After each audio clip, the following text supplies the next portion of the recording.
sultan.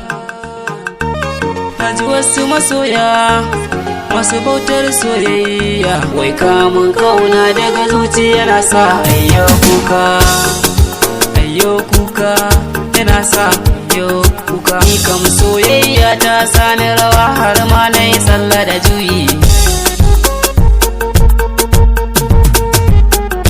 Soyayyar hubbi ta sani rawa har ma na yi sallah da juyi. Lallai soyayyar asali na nan a gurin mai mata.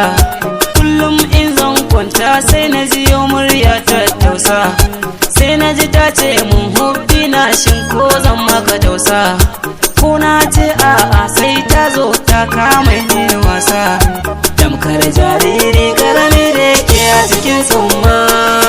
Lallai soyayya da akwai daɗi amma ta gidan aure. Matata ita ce hannuri na, ta koya mini yadda ake kauna.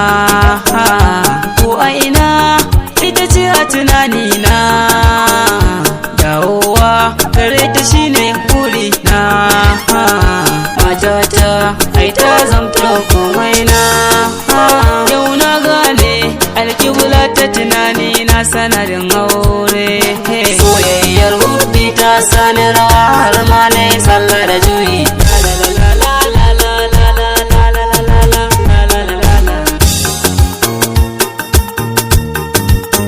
Da gari ya waye ta zo gabana ta durkusa, ta ce min yaya kake masoyina, masoyina.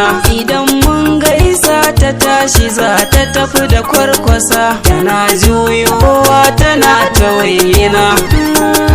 Da zaran mun haɗa ido da sauri sai ta waiwaya ta ɓoye sannan ta kama lekina. Daɗin shaukin so a zuci ba zai kare, ko da yaushe sabo yake zama a gidan aure.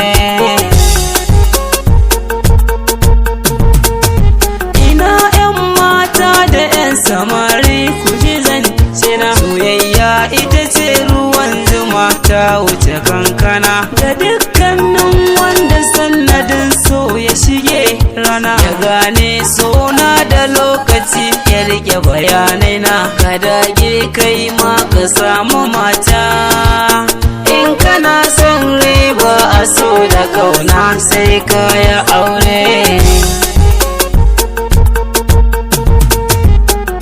Soyayyar hubbi ta sani rawa